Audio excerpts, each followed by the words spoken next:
Gracias, señor presidente. Soy el senador John Milton Rodríguez como vocero. Muchas gracias. Al principio le había anunciado, tal vez en medio de tantas personas hablando, no le alcanzó a escuchar y le tengo la mayor consideración en medio de tanto ritmo y tanto trabajo. Un saludo muy especial para usted, presidente, para la mesa directiva, para todos los compañeros del Senado, para el señor ministro de Hacienda, doctor Alberto Carrasquilla, y el señor ministro de Salud, doctor Fernando Ruiz. Todo nuestro reconocimiento a la ardua labor que el Gobierno Nacional viene desarrollando en un tema que no lo tenía agendado ni presupuestado nadie. Y alguien decía que es más fácil ser profeta, alguien decía que era más fácil ser historiador que ser profeta. Y claro, estar mirando simplemente los defectos y no reconocer las virtudes creo que es absolutamente desequilibrado.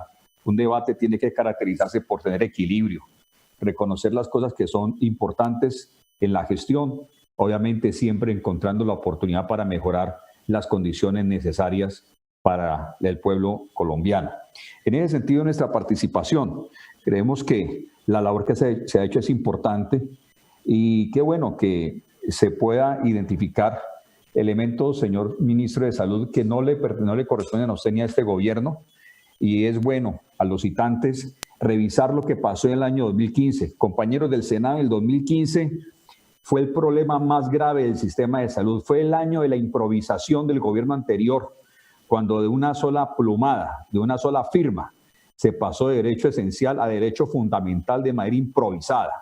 Y ese fue el problema. Algún día, y esperemos, apreciado ministro de Salud, que un día tengamos la oportunidad de referirnos al verdadero problema de la salud en Colombia que estamos hoy viviendo como fruto de la improvisación del año 2015, cuando se tomó esa decisión que es legítima para el pueblo colombiano, pero no fue correctamente asumida por el gobierno de turno. Y eso es lo que nos tiene aún emproblemados hoy en día. Luego hablaremos en su momento de ese problema que es el verdadero problema de salud que tenemos hoy en día en Colombia. Hablemos del tema de la pandemia. Hombre, el tema de la cuarentena ha sido importante. Y el decir que la curva se ha aplanado, totalmente no, pero sí se anuncia obviamente que habrá un pico hacia mediados de año, un poquito más allá, pero si no se ha hecho la cuarentena hubiera sido algo realmente trágico. Y creo que fue relativamente rápido lo que se tomó la decisión del aislamiento obligatorio en medio de las circunstancias que se estaban presentando, que nadie tenía eso totalmente ni estudiado ni considerado. Sí, señor ministro, creo que el tema de los implementos para el personal médico en Colombia, sí se requiere que el Estado llegue de manera directa. Qué bueno que las ARL, por la iniciativa del Gobierno Nacional, asuman parte de esa responsabilidad, más o menos en un 15, un 20%, pero el resto del porcentaje, un 75, un 80%, le corresponde a las entidades prestadoras de salud y a las mismas IPS. Y en este momento realmente solamente se le ha llegado al 10% del universo al que tenía que habérsele llegado. Por eso sí se hace preciso que llegue el Estado directamente con la garantía de esos implementos y que obviamente hay un acuerdo de pago por parte de las ARLs, creo yo, a través de un producto financiero que se garantice el compromiso de las ARLs para pagar ese compromiso, pero que el Estado vaya por delante y le garantice los implementos de bioseguridad al cuerpo médico en el país, en Colombia. Creo que es importante prestarle atención y me enviaría un mensaje al Ministerio de Salud y a Supersalud sobre el tema de las cárceles. No puede ser que el nivel de contagio sea tan alto en las cárceles y nos vamos a quedar con que simplemente es una responsabilidad de la ministra de Justicia. No, no puede ser así. Ese es un tema de salud y requiere tener soluciones de salud. Y se requiere obviamente una respuesta, y sí pediría una respuesta, apreciado ministro, sobre el tema de los contagiados de COVID-19 en las cárceles de Colombia. ¿Cuál es el plan de reacción frente a esa situación de carácter totalmente humanitario? Y me enfocaría en una situación que nos tiene atornillados, señor ministro, y es el tema de la auditoría, del contrato de auditoría que se siniestró. Y siempre está el tema de que hasta que eso no se contrate, entonces los giros y una cantidad de recursos que se requiere para el sistema de salud están pendientes. Entonces, que está pendiente de una auditoría, la revisión de las glosas, etcétera, y por eso hay cantidad de dineros que no se han girado. Ese tema, señor ministro, sí hay que solucionarlo, porque en términos normales uno entiende que se siniestre un contrato de auditoría, que haya que esperar, pero ahorita no podemos esperar. Y creo que en eso sí quisiera preguntarle qué ha pensado frente a eso, porque el giro directo en este momento se hace como nunca antes, más importante que en el tiempo anterior. Ministro, mire usted, del 1 de enero al 16 de abril, en el mundo entero 12 millones de abortos. Los muertos por COVID no llegaban a los 300,000 muertos en aquella época.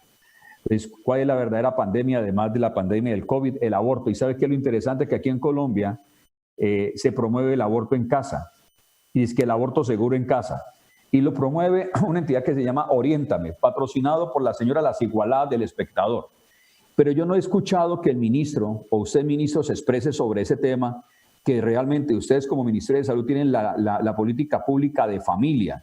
Yo sí quiero saber qué pasó con eso, cómo es que están promocionando el aborto en las casas sin ningún inconveniente y el Ministerio de Salud no dice absolutamente nada. Ministro, quiero escucharle una respuesta sobre esta denuncia de la promoción del aborto en casa, porque en medio del COVID-19 y promocionando el aborto en casa, eso sí es el colmo de esas organizaciones que no son pro familia, que son pro aborto, que son distintas.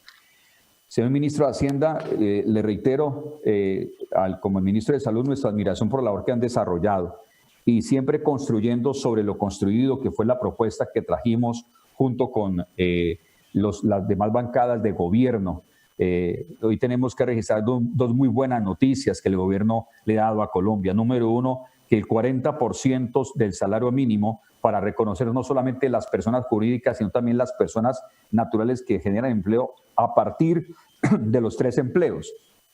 Eso me parece muy importante, hay que reconocerlo. Pero la otra buena noticia tiene que ver con los colegios privados de Colombia, que empiezan también a recibir ese tipo de alivios y de auxilios. Más de 9.000 instituciones, más de 1 millón de empleos, más de 3 millones de niños, alivio para los padres de familia, alivios para las entidades educativas. Entonces, esa noticia muy importante para los colegios privados fue una gestión que se hizo por parte de diferentes entes educativos que nosotros como senador de la República y bancada Colombia Justa y Libre recogimos, y tenemos que registrar esta buena noticia para Colombia y para los colegios privados del país. Muy importante, ministro, y con eso quiero cerrar. Es necesario que la banca estatal sea la que atienda directamente las MIPYMES y la protección del empleo. Sobre eso la Comisión Cuarta del Senado está completamente de acuerdo y llevaremos adelante un debate sobre ese particular para que usted nos acompañe en ese momento de ese debate. Necesitamos que la banca estatal resuelva de fondo problemas que la banca comercial no está resolviendo y es el momento de actuar de manera fraternal en la economía a favor de los más vulnerables, las MIPYMES y el empleo en el país. Muchas gracias, señor presidente.